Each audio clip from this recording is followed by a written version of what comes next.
अस्सलाम वालेकुम नाज़रीन इकराम। आज हम बात करेंगे AIMIM की एक ऐसी रणनीति की जो सिर्फ राजनीति नहीं बल्कि सोच बदल सकती है।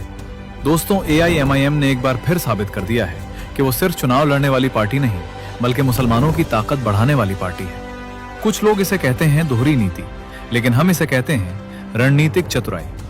आइए देखते हैं राज्य दर राज्य AIMIM ने क्या किया और क्यों किया। सबसे पहले असम।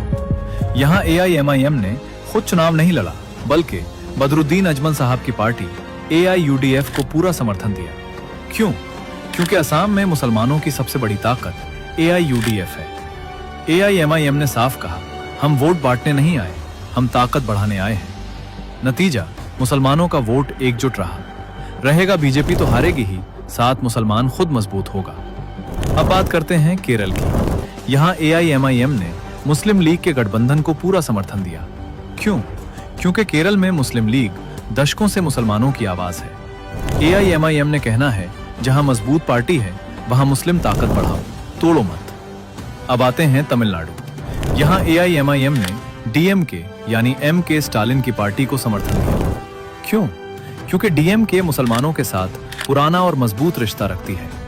AIMIM ने अपना वोट DMK को ट्रांसफर किया। नतीजा, मुसलमानों की हिस्सेदारी और मजबूत हुई। अब सबसे बड़ा सवाल पश्चिम बंगाल। यहाँ AIMIM ने सिर्फ 7 सीटों पर चुनाव लड़ने का फैसला किया। बाकी सीटों पर गठबंधन के साथ ही हुमायूं कबीर साहब लड़ेंगे। कुछ लोग कह रहे हैं सिर्फ 7 ही सीटें क्यों? तो वहीं कुछ लोगों के मजलिस के चुनाव लड़ने से पेट में मरोड़ भी हो रही है। लेकिन सच क्या है? ये है AIMIM की मास्टर स्ट्रैटेजी। अगर AIMIM चाहे तो पूरे बंगाल में 50 से 60 सीटें भी लड़ सकती थी, लेकिन AIMIM ने ऐसा नहीं किया है। क्यों? क्योंकि मजलिस फिरका परस्त ताकतों को हराना चाहती है और मुसलमानों की आवाज मजबूत करना चाहती है।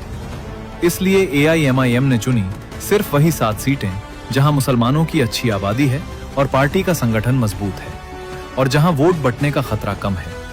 मजलिस ने उन्हीं सीटों को चुना है। बाकी जगह AIMIM ने साफ कहा, हम वोट बांटने नहीं आए, हम ताकत बढ़ाने आए हैं। अब देखिए, एक ही पार्टी 4 अलग अलग राज्य, 4 अलग रणनीति। असम समर्थन, केरल गठबंधन को मजबूती, तमिलनाडु सत्ता में हिस्सेदारी, बंगाल सीमित सीटें। ये दोहरी नीति नहीं है, ये एक सोच है। जहां जरूरी है वहां लड़ो, जहां जरूरी है वहां साथ दो और जहां खतरा है वहां रुक जाओ। दोस्तों, AIMIM ये दिखा रही है कि वो कुर्सी की नहीं ताकत की राजनीति करती है। वो वोट बांटकर किसी को फायदा नहीं पहुंचाती बल्कि वोट जोड़कर ताकत बढ़ाती है। तो अगली बार जब कोई कहे AIMIM कमजोर है तो आप जवाब देना, नहीं, ये कमजोर नहीं, ये समझदार है। ये वोट बांटने नहीं, ताकत बढ़ाने आई है। अगर आपको ये बात सही लगती है तो वीडियो को लाइक करें, शेयर करें और कमेंट में बताएं क्या ये रणनीति सही है। AIMIM जिंदाबाद। जय हिंद, जय भारत, अल्लाह हाफिज।